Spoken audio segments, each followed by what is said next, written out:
Half Square Triangles by Share Our World. The first thing we are going to do is have super accurately cut squares. The more accurate your squares are, the more accurate your half square triangles are. And the less you have to worry about how well your corners meet up, because they'll just meet up if you sew accurately. But it's just as important to cut accurately as it is to sew accurately. The first thing we need is, besides our squares, is I like to use a thin, flexible ruler that has 1/4-inch marks all the way across it. And then I either like to use tailor's chalk or a water erasable or air erasable marker, a heat erasable pen. Any of those will work just fine. The next thing we're going to do is talk quickly about drawing along a straight edge. Here's my ruler, my straight edge. And when you draw along a ruler or a straight edge, it's really easy to come slightly off of the edge and not get a super accurate line.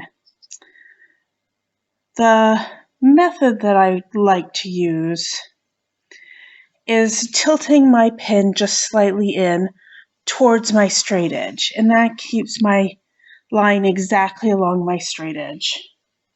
That actually can take a little bit of practice, and you have to think about it a little bit unless you do that already. As you can see, my line for this particular pen is pretty wide.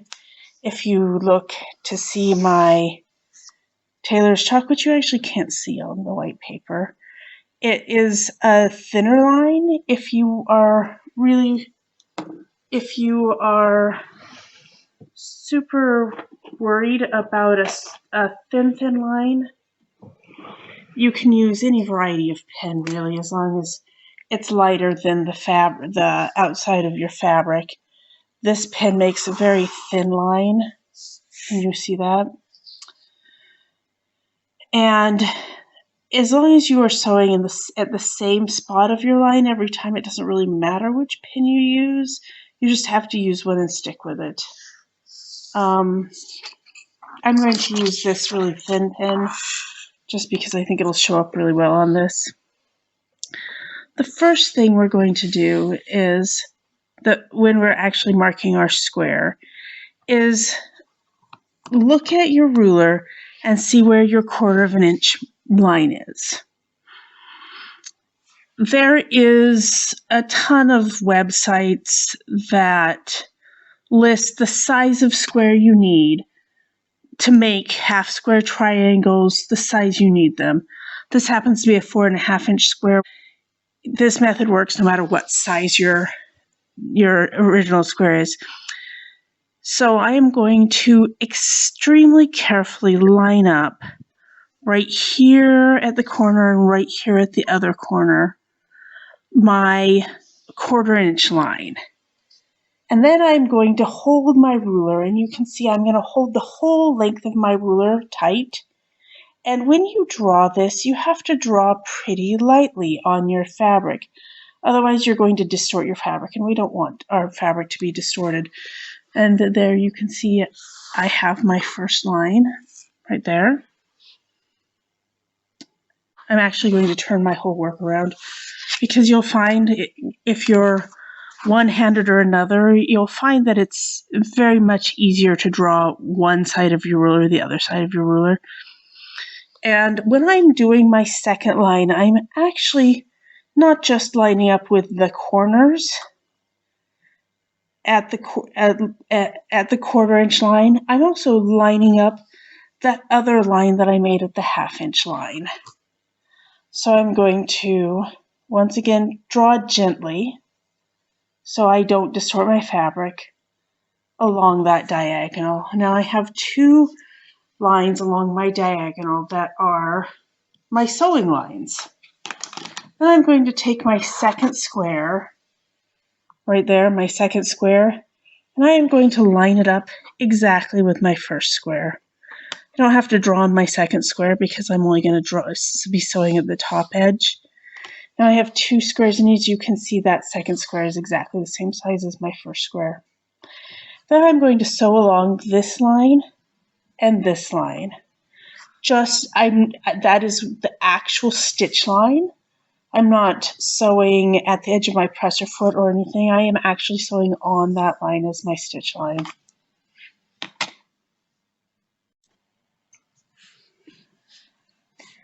As you can see, I have now sewn both of those lines that I marked.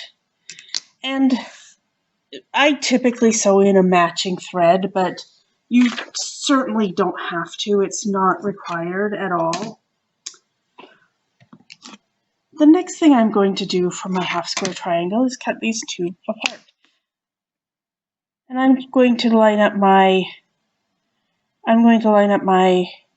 ruler on corner to corner, and as you can see, I am holding my ruler pretty wide apart, but all the way along mine. I've now cut these into 2 pieces. If you do not cut these accurately, at this point it doesn't matter, because as long as your stitch line is accurate, these are going to be accurate half square triangles. Now I have 2 half squares. As you can see, they are pretty accurate. The next thing we need to do is iron these. And when I iron, I like to iron to the dark side. I don't always, but in this particular case, I'm going to. And as you can see, this is my dark side, in my opinion. When I iron, the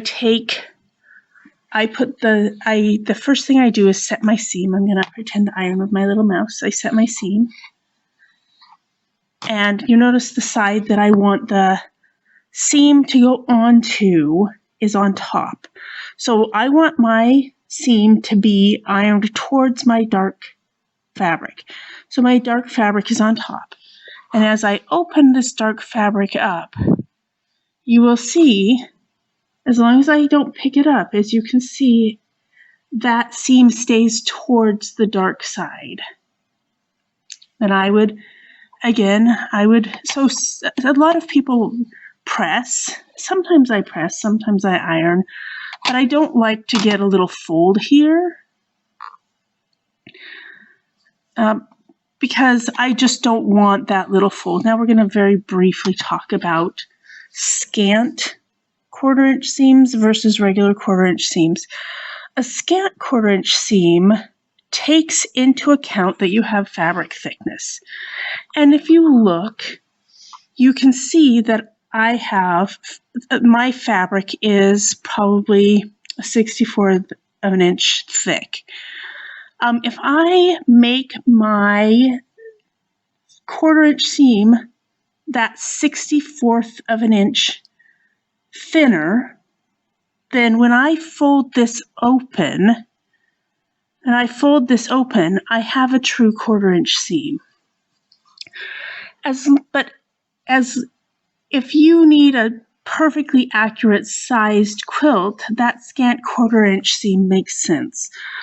But in my quilting world, because I don't much care if my quilt is a 1/2 inch smaller than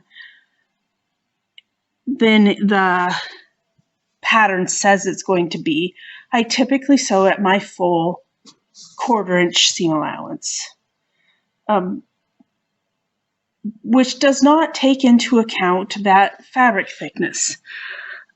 Because as I fold this over, I am losing that thickness. I am using up that thickness that I had because of the fold over, that extra thickness. Now if I have 64 squares across, that means that I'm losing a full inch on my quilt. But as long as I use the same presser foot for every single one of my squares, and I'm accurate in how I am sewing the squares within themselves, these squares will fit cornerwise perfectly. You have to decide how accurate you want your full size, or if what you're really looking for is just your corners to line up perfectly. And after you've thought about that and decided, then you can choose how you're going to mark it and sew it, and it will be accurate within itself. Thank you for watching Share Our World, and happy quilting.